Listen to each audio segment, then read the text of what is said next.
Olá, eu sou Liliane, sou espírita e gostaria de compartilhar com vocês as minhas reflexões sobre o Evangelho de Marcos. Não sou teóloga, né? Eu gosto de estudar, tenho algumas fontes de pesquisa que são bíblias de estudo e gosto de pensar, refletir como isso se aplica ao cotidiano. Porque não adianta a gente ter um ensinamento muito bonito, muito bacana, e a gente não fazer nada com esse ensinamento. Hoje a gente vai ver o Evangelho segundo Marcos, primeiro capítulo, os versículos de 29 a 34.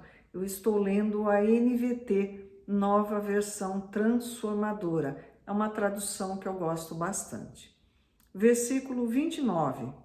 Depois que Jesus saiu da sinagoga com Tiago e João, foram à casa de Simão e André. A gente precisa contextualizar, senão a gente fala, nossa, como assim, né? Então Jesus tinha ido à sinagoga para ensinar, né? E lá ele também curou um endemoniado, na linguagem da época, uma pessoa que estava passando por um processo de obsessão. Ele tinha ido ensinar na sinagoga ao sábado. A gente vai ver bastante referência. Por que sábado? O que tem de tão especial no sábado? Segundo a religião judaica, do anoitecer de sexta-feira até o anoitecer do sábado é o Shabat, é um dia sagrado dedicado a Deus. Nesse dia era permitido que as pessoas ensinassem nas sinagogas. Então, Jesus saiu da sinagoga, ele estava com Tiago e João e foram até a casa de Simão e André. Quem que é Simão? Simão Pedro. Pedro, que mais tarde tomou sobre si a tarefa de divulgar os ensinamentos de Jesus após Jesus ter morrido. Então ele foi para a casa de Simão e André. Era muito comum, depois desse encontro na sinagoga, eles se reunirem para compartilharem uma refeição. A sogra de Simão estava de cama com febre. Na época de Jesus, não tinha SUS, não tinha convênio, não tinha hospitais, não tinha pronto-socorro, pronto-atendimento. Uma pessoa doente, se ela não sarasse por si mesma, provavelmente ela ia morrer. Porque os médicos eram poucos e simples, somente para quem pudesse pagar, o que não era barato. Então, só as pessoas ricas tinham acesso à medicina da época. Hoje em dia mudou bastante, né? Não muito, mas mudou. Então, Pedro era um pescador, não era um milionário. E a sogra dele estava de cama. Imediatamente falaram a seu respeito para Jesus. Chegaram a falar, Jesus, a sogra de Pedro está de cama, está com febre. Ele foi até ela, tomou-a pela mão e ajudou-a a levantar-se. A febre a deixou e ela passou a servi-los. Então, o potencial curador de Jesus era tão grande, tão inimaginável, que simplesmente ele estendeu a mão, pegou e ela levantou, sem febre, sem nada, e foi lá e ajudou a servir a refeição.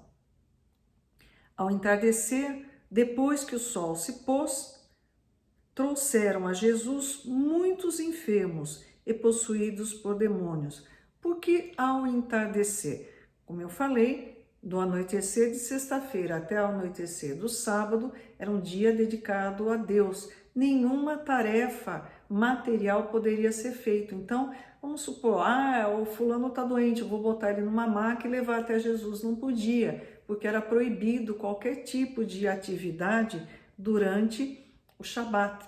Então, eles esperaram, acabou o Shabat, eles levaram doentes, obsediados, levaram para Jesus. Toda a cidade se reuniu à porta da casa para observar. Imagine a coisa, né?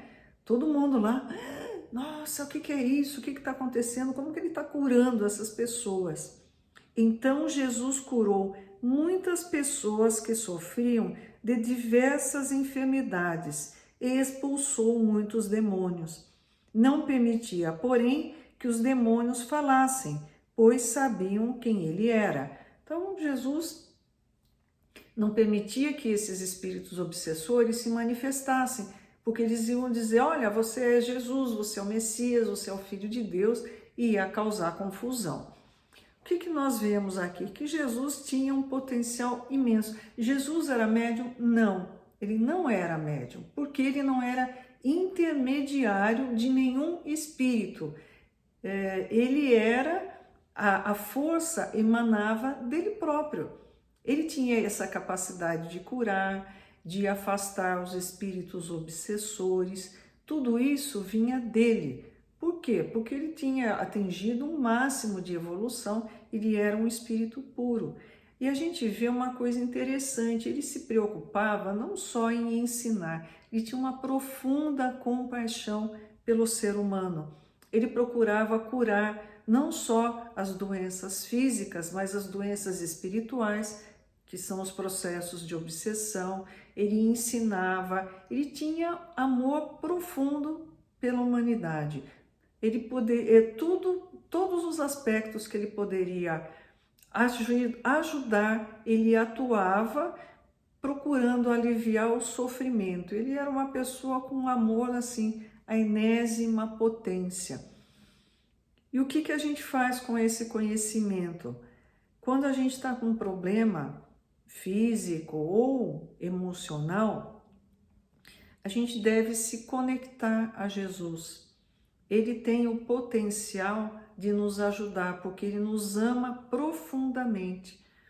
Não adianta quando a gente está assim, ficar postando no Facebook, ai, tô doente, ai, eu tô com raiva, ai, me prejudicaram. Quem que pode te ajudar? Ninguém. Você está em dificuldade, passando por um momento difícil, nós temos aqui a comprovação de quem pode nos ajudar, Jesus. Faz uma prece, eleva o pensamento a Deus, a Jesus, peça a eles que, se for possível, que diminuam esse sofrimento e que, se não for possível, que vocês consigam superar, aprender o que deve ser aprendido com essa dificuldade e sair dela mais fortes, mais firmes, mais convictos de que Deus está sempre procurando a oportunidade para nos ajudar. Depende da gente, né? Se a gente está num padrão vibratório muito ruim, só falando de coisas negativas, não nos conectando a Deus, a gente não facilita muito o trabalho deles, não é assim? Então, a gente vai estar aqui no próximo vídeo.